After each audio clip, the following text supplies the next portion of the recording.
Ever felt like the person you cared about is slipping through your fingers, leaving you standing there, unsure of what to do next? It's like watching sand pour out of a clenched fist. The tighter you squeeze, the faster it escapes. Many people have been there, stuck in that painful limbo, unsure whether to act or retreat, and often doing the very thing that pushes the other person even further away. But here's the truth: desperation is the enemy of attraction. Chasing someone who's pulling away only amplifies the distance. Instead of pulling them back, you risk pushing them out of reach entirely. The more you beg for their attention, the more they'll run, feeding off the power imbalance you unknowingly created. This isn't just about relationships. It's about self-respect, boundaries, and the way you carry yourself when things feel like they're falling apart. In moments like these, the ancient wisdom of Stoicism becomes your greatest ally.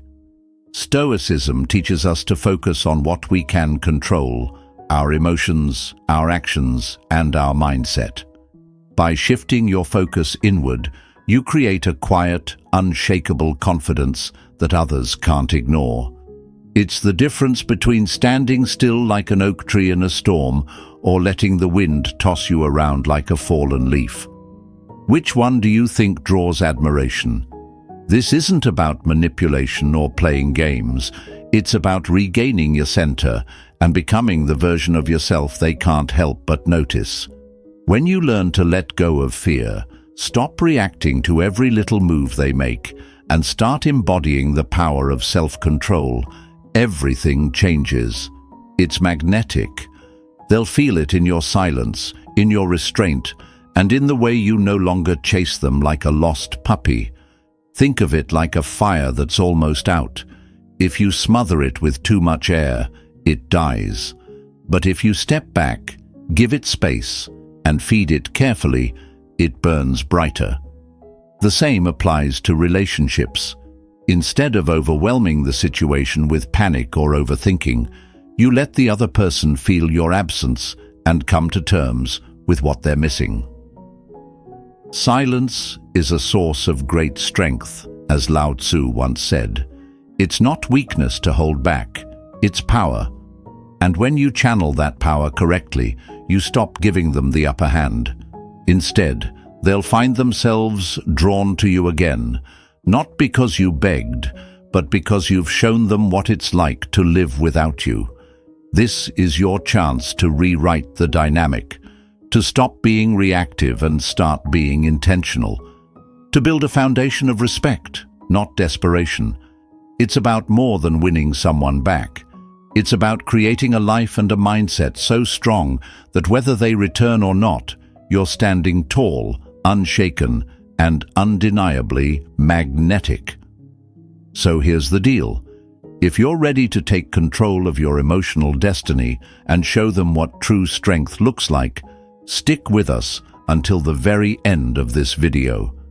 Not only will you discover how to make them crawl back, but you'll also unlock the one magical thing you can do today that will forever shift how they see you. You don't want to miss this. And before we dive in, don't forget to like this video, subscribe to the channel, and hit the bell icon so you never miss out on more life-changing insights. And here's your challenge for the day. Drop a comment below with the affirmation, "I am valuable."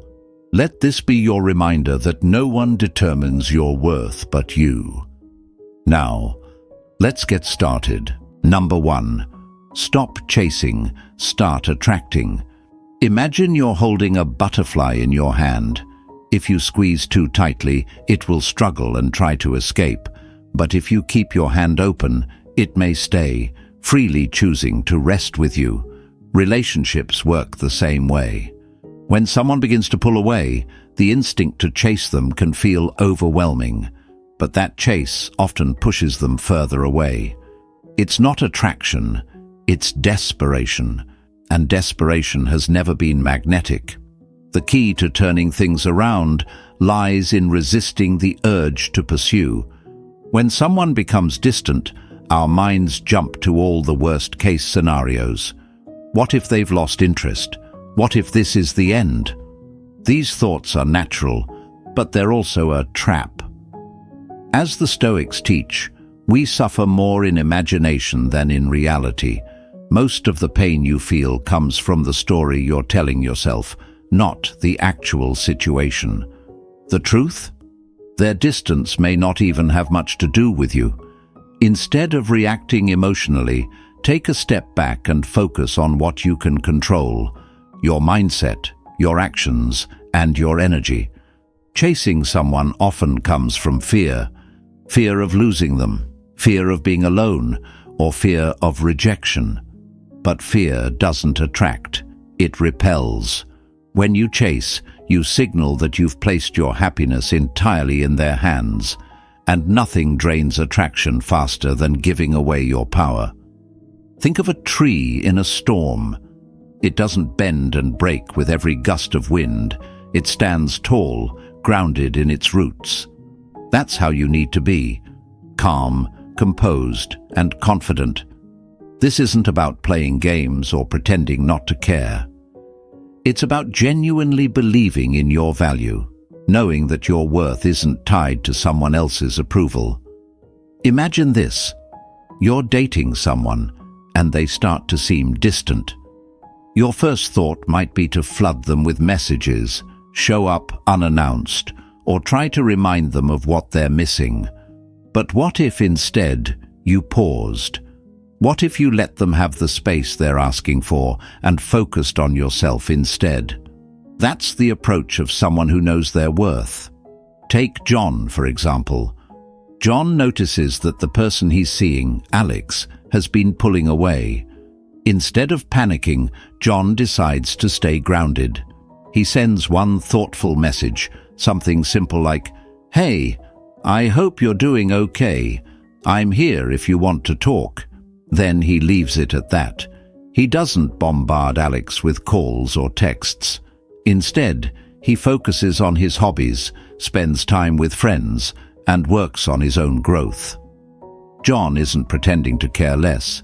He's showing that his life is full and rich, with or without Alex. And that quiet confidence, it's magnetic. When Alex sees John's calm and composed demeanor, they start to reflect. They realize John isn't chasing after them, isn't drowning in insecurity. Instead, John is steady, showing care without smothering. And that steadiness becomes irresistible. It's the same reason why we're drawn to people who seem at peace with themselves. They radiate a kind of strength that doesn't depend on external validation. By stepping back, John gave Alex space to come to their own conclusions without feeling pressured. And in time, Alex appreciated John's maturity and independence. This isn't manipulation, it's respect, for them and for yourself. So ask yourself this: do you want to be the leaf blowing in the wind, tossed around by someone else's actions? Or do you want to be the tree, grounded and steady, attracting what's meant for you? When you stop chasing, you let things flow naturally. You show them that you care, but you also make it clear that your happiness isn't tied to their presence. In the words of Marcus Aurelius, you have power over your mind, not outside events. Realize this, and you will find strength. By focusing on your own inner peace, you create an environment where they're free to come back. Not because you begged, but because they see your strength and value. That's how you truly attract, not by chasing, but by standing still and letting them see what they're missing. Number 2, put yourself first to become unstoppable. Picture this: you're in an airplane and the oxygen masks drop. What's the first rule they tell you? Secure your own mask before helping anyone else. It's a metaphor for life, especially relationships. If you're not taking care of yourself, you'll have nothing left to give. So, when someone needs space, the best thing you can do is prioritize yourself. Not out of spite, but because your well-being matters just as much as the connection you're trying to rebuild. When things feel uncertain, it's easy to slip into a pattern of waiting and worrying. You replay conversations, overanalyze their actions, and tie your happiness to their next move. But as Marcus Aurelius reminds us, the happiness of your life depends upon the quality of your thoughts. Dwelling on what's out of your control only drains you. Instead, focus on what you can control: your mindset, your actions, and your life. Imagine this scenario. Jordan is waiting for Alex to reach out after a rough patch in their relationship. Days turn into weeks, and instead of living their life, Jordan spends every moment glued to their phone, hoping for a message. The result? Jordan feels stuck, anxious, and powerless. But what if Jordan chose a different path? What if, instead of waiting, they used this time to build themselves up? This is where Stoic wisdom shines.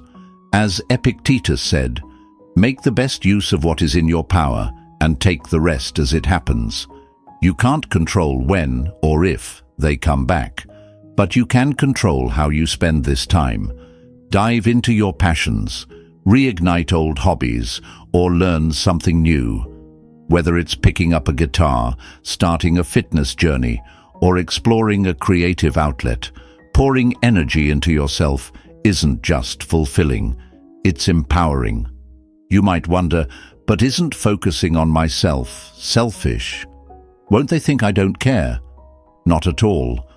Prioritizing yourself shows that you value your own happiness and growth, which is deeply attractive.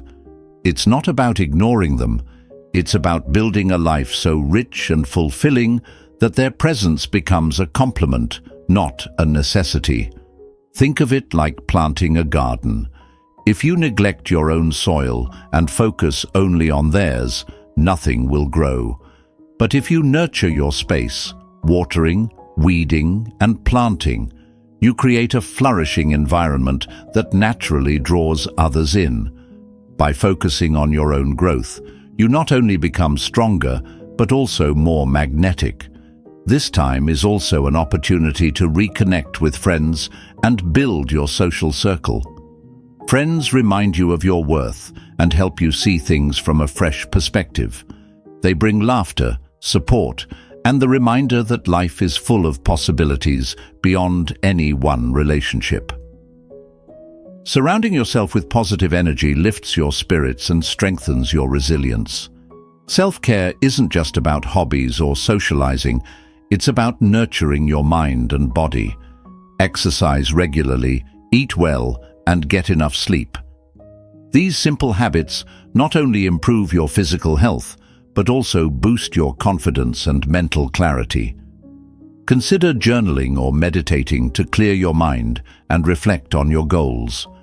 Ask yourself, what do I want to achieve? What kind of person do I want to become?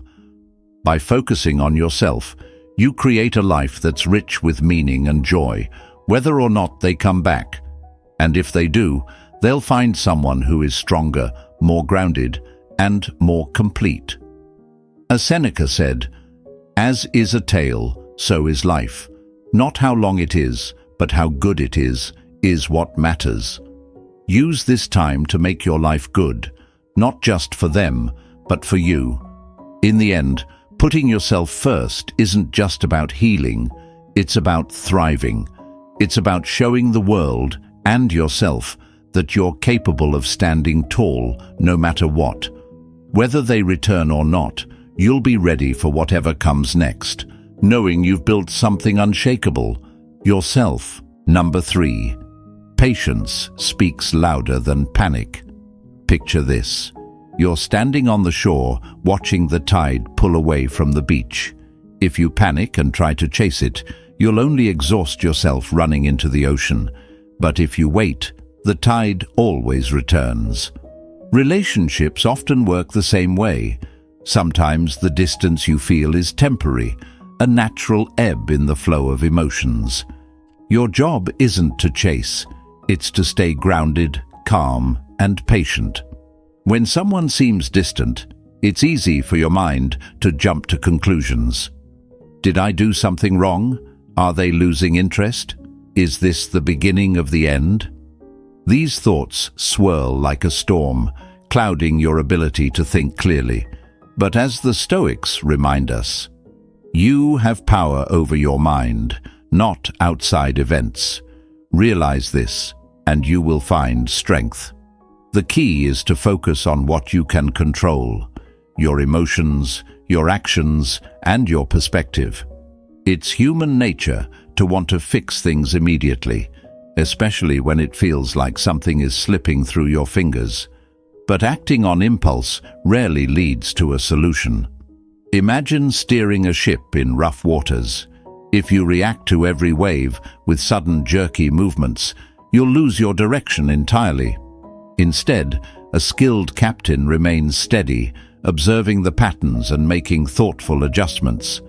The same principle applies here. If you react to every shift in their mood with anxiety or desperation, you risk creating even more distance. Sometimes their need for space isn't about you at all. It might be about their own thoughts, emotions, or challenges that have nothing to do with your relationship. But when you jump in with endless questions or demands for reassurance, it can feel suffocating. Think about how you'd feel if someone hovered over you, analyzing every moment you needed time to think. It wouldn't pull you closer, it would push you away. The best thing you can do in these moments is to trust the process and maintain your composure. Let them have the space they need to process their emotions. As Epictetus said, "It's not what happens to you, but how you react to it that matters."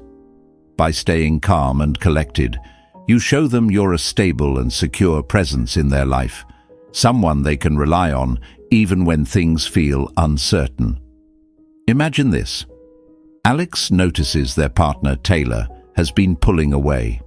Instead of reacting with panic or overthinking every little change, Alex decides to step back and observe. They send a simple message. "I hope you're okay. I'm here if you want to talk." Then they leave it at that. Alex focuses on their own life, pursuing hobbies, spending time with friends, and maintaining their personal growth. They don't hover or demand attention. They simply stay steady. Over time, Taylor starts to feel the difference. Alex isn't panicking, pressuring, or trying to fix things. Instead, they're showing respect for Taylor's space and emotions. That patience creates a sense of safety and trust. Taylor begins to open up naturally, drawn back by Alex's calm and composed presence. This isn't about pretending not to care. It's about caring enough to give them what they need: space, patience, and trust. Sometimes the best action really is inaction. By stepping back, you allow the relationship to unfold naturally. If something is truly wrong, it will surface in time. But more often than not, the distance you feel is temporary, and your calm response can help bring things back into balance.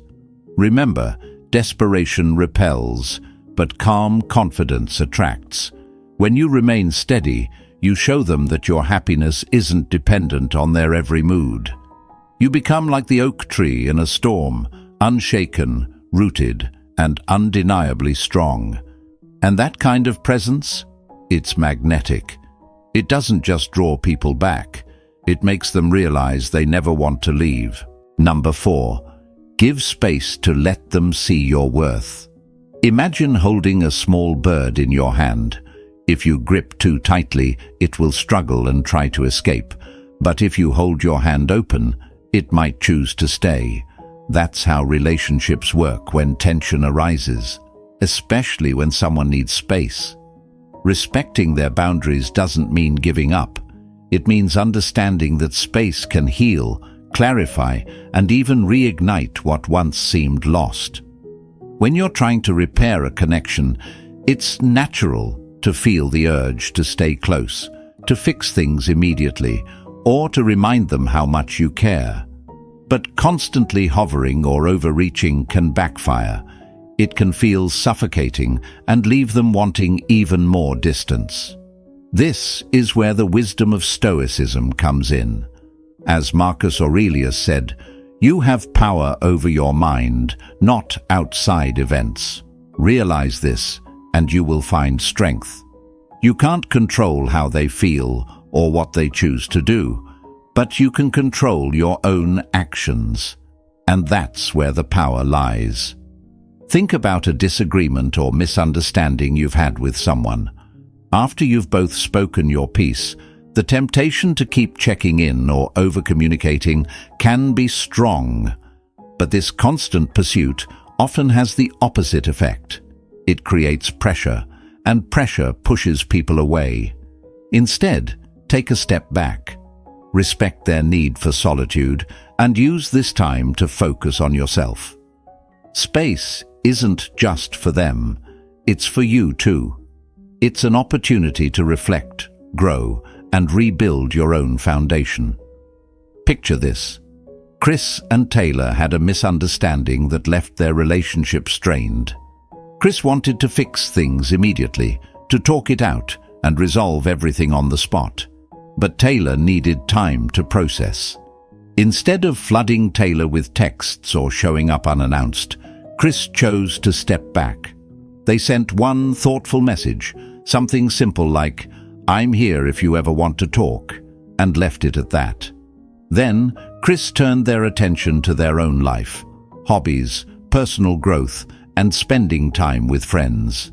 This space gave Taylor something invaluable, the chance to reflect without pressure.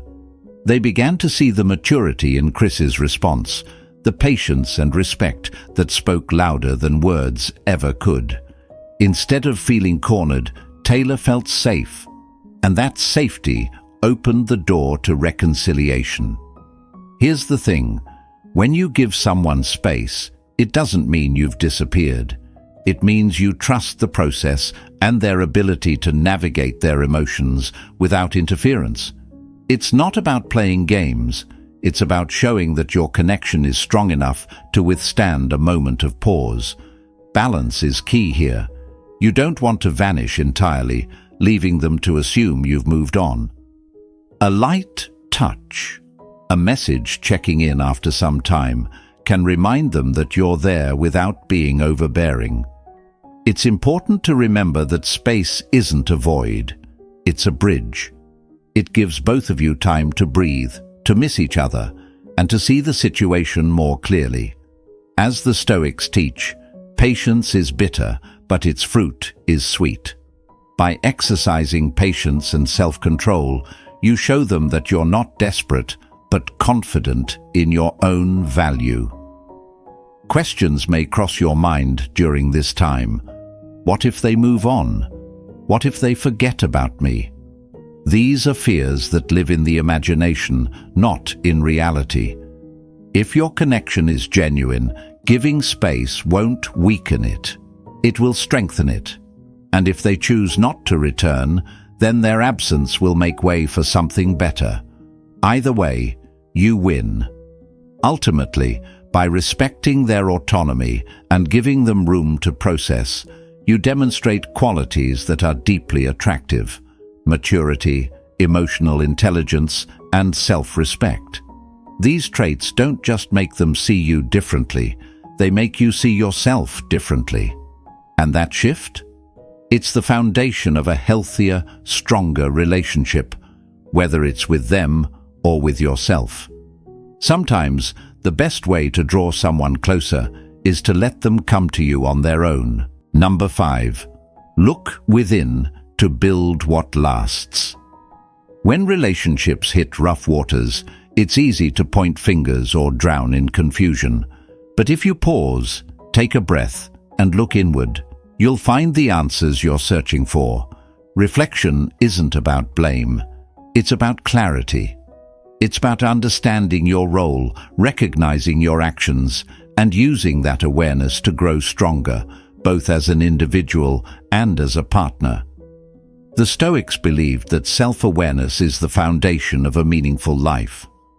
Marcus Aurelius wrote, "The soul becomes dyed with the color of its thoughts." Your actions and attitudes shape your relationships, just as your thoughts shape your inner world. So, when things go wrong, the most powerful thing you can do is ask yourself, what color have I painted this connection?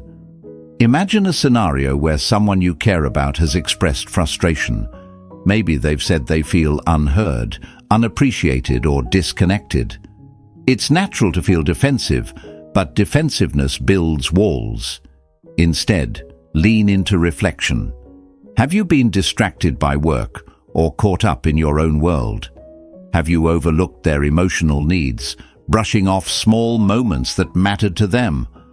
This isn't about tearing yourself apart. It's about seeing the bigger picture. Picture a plant that hasn't been watered. If you ignore its drooping leaves, blaming the sun or the soil, the plant will wither. But if you notice the signs early and adjust how you care for it, it will thrive. Relationships are the same. They need attention, understanding, and care. Now, let's say you've realized that you've been emotionally distant or unavailable. Instead of spiraling into guilt, ask yourself how you can shift. Maybe it's as simple as setting aside time each day to truly listen without distractions. Turn off the TV, put your phone away, and be fully present. This act might seem small, but in a world filled with noise, undivided attention is a rare and powerful gift. You might wonder, but what if I've already caused too much hurt? What if they don't see my effort? The answer lies in consistency. Change isn't about grand gestures. It's about small, steady actions that show you've grown. As Seneca said, every new beginning comes from some other beginning's end. Even if things feel strained now, reflection can pave the way for a new chapter. It's not about being perfect. It's about showing that you're committed to progress.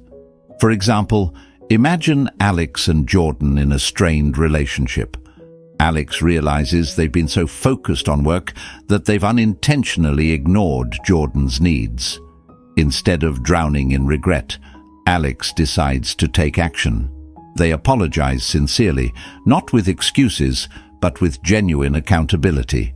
Then, Alex begins to make small changes, like carving out time for meaningful conversations or noticing and appreciating Jordan's efforts. Over time, Jordan sees Alex's growth, not through words, but through actions. That quiet shift rebuilds the foundation of trust. Reflection also helps you see the relationship from their perspective. How would you feel if someone you cared about didn't notice your struggles or dismissed your emotions? Empathy isn't about losing yourself in their feelings. It's about understanding their experience and finding a way forward that respects both of you. The beauty of reflection is that it doesn't just transform relationships, it transforms you. By examining your actions with honesty and a commitment to growth, you align yourself with the Stoic principle of continuous improvement. It's not about perfection, it's about progress. Every small step you take toward understanding and self-awareness strengthens your character, making you more grounded, empathetic, and resilient. In the end, reflection isn't about reliving the past, it's about shaping the future. When you take responsibility for your role without harsh judgment, you create the opportunity for growth, healing, and connection. Whether or not the relationship flourishes, you'll walk away stronger, wiser, and more attuned to what it takes to build something that lasts. Because true strength isn't in avoiding mistakes, it's in learning from them. Number 6. Silence speaks louder than overwhelm. Imagine standing in a quiet room. The silence is calm, soothing, until someone starts shouting, filling the space with chaos. Relationships can feel the same. When someone pulls back, bombarding them with texts and calls, is like shouting in that quiet room.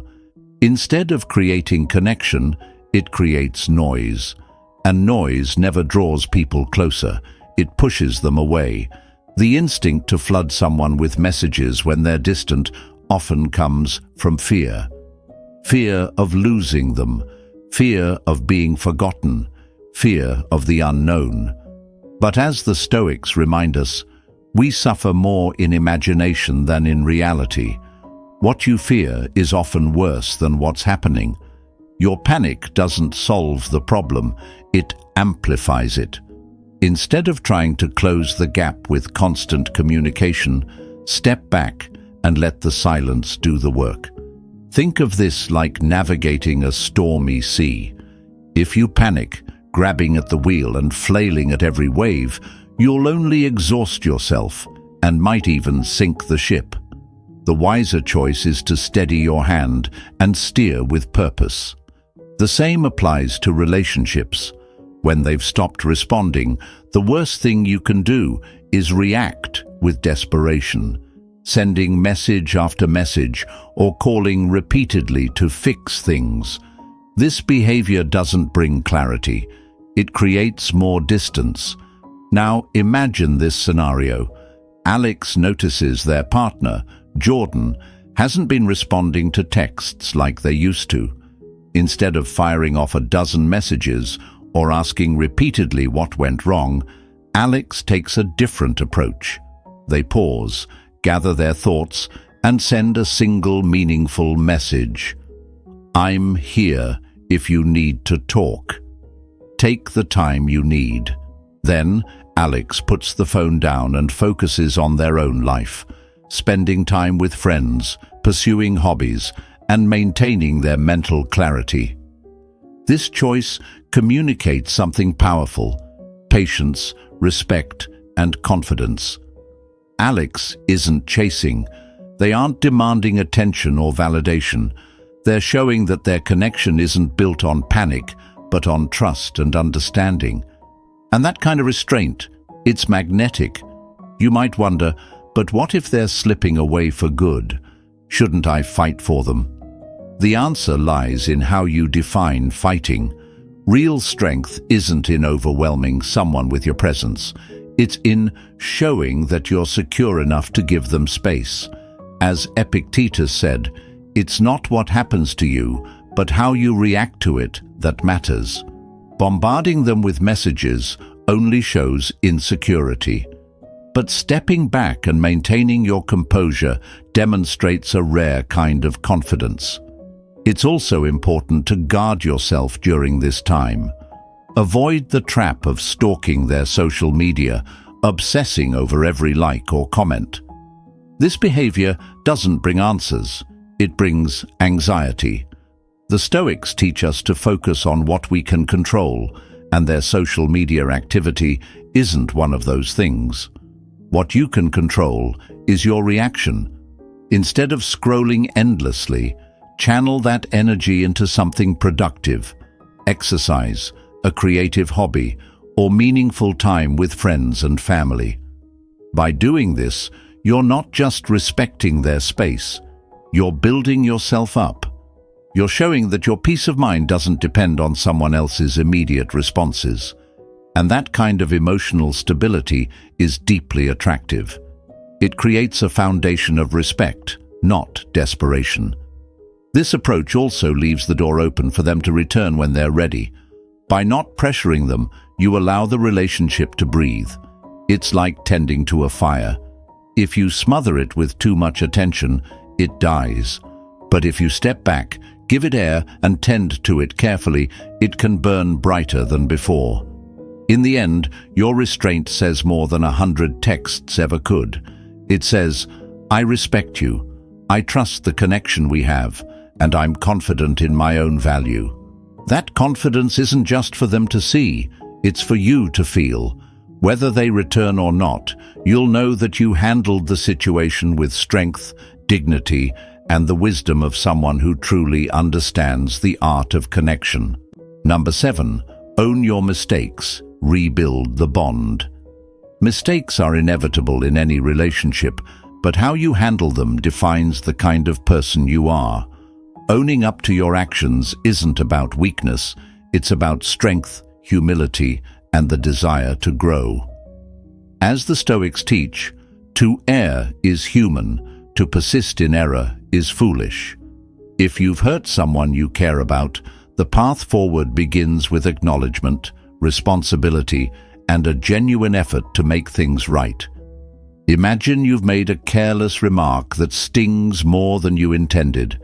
You could ignore it, hoping it blows over, or you could offer a half-hearted apology and move on. But those approaches don't resolve anything. They leave the wound open. Instead, face the situation directly. Look them in the eye, or write a thoughtful message if needed, and admit your mistake. A sincere apology isn't just about saying, "I'm sorry." It's about showing them that you're willing to take accountability because their feelings matter to you. You might wonder, will apologizing make me look weak? Won't it make things worse? Quite the opposite. Apologizing isn't a sign of weakness, it's proof of emotional maturity. It's saying, I value you and this relationship enough to confront my own flaws. As Marcus Aurelius said, if anyone can prove and show me that I think or act in error, I will gladly change. Owning your mistakes demonstrates that you're not afraid to evolve and that growth is far more attractive than stubborn pride. Let's say Alex and Taylor have hit a rough patch because Alex hasn't been as attentive as Taylor needed. When Taylor finally shares their feelings, Alex resists the urge to get defensive or dismissive. Instead, Alex pauses, listens, and says, "You're right. I haven't been as present as I should be, and I'm sorry. What can I do to make things better?" That single act of humility speaks volumes. It shows Taylor that Alex isn't just hearing the words, but truly understanding the hurt behind them. Of course, if the mistake was significant, rebuilding trust takes time. This isn't about quick fixes. It's about consistent effort. Words are important, but actions are what rebuild the foundation. If you've failed to listen, show them that their voice matters by being fully present in future conversations. If you've neglected their feelings, make a conscious effort to notice the little things. Trust isn't repaired in a day, but each small step matters. You might ask, what if they don't forgive me? What if they say it's too late? That's the hardest part of owning your mistakes, accepting that forgiveness isn't guaranteed. But even if they don't come around, you'll walk away knowing you did the right thing. Taking responsibility for your actions is about integrity, not just reconciliation. Whether they forgive you or not, you've demonstrated a commitment to growth, and that's something no one can take from you. Apologizing also opens the door to deeper understanding. By asking, "What can I do to help you feel secure again?" you're inviting them to share their needs. This question isn't just about fixing things, it's about showing that you care enough to listen and adapt. It creates a space where both of you can grow together, turning a mistake into an opportunity for a stronger connection. In relationships, actions speak louder than words. Saying, "I'm sorry," is a start, but consistent effort is what truly heals. Embrace the Stoic principles of humility and responsibility. Recognize that mistakes don't define you. How you respond to them does. As Seneca said, every new beginning comes from some other beginning's end. Let this be your chance to start fresh, not just for the relationship, but for yourself. By taking responsibility and committing to change, you're not just mending a bond, you're building a foundation that's stronger, more resilient, and rooted in mutual respect. That's how you turn mistakes into stepping stones for something better. Number 8. Speak to, understand, not to assume. Imagine trying to solve a puzzle without looking at the pieces. You're left guessing, frustrated, and stuck. Relationships can feel the same when communication breaks down. Instead of trying to piece together someone's thoughts or emotions, clear and honest dialogue is the key to moving forward. As the Stoics teach, silence is safe, but speech is the pathway to truth. In moments of uncertainty, speaking with clarity and openness can bridge the gap the distance creates. Picture this. You've been connecting well with someone, but suddenly they start pulling away. The easy route is to retreat into overthinking, guessing what's wrong, or blaming yourself. But assumptions are like shadows in the dark. They often distort reality.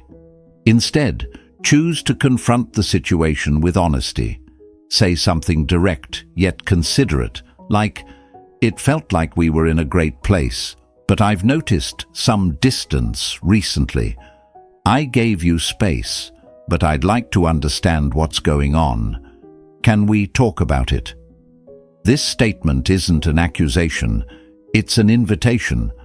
Clear communication like this does more than address the immediate concern. It shows that you're present, observant, and willing to face challenges together.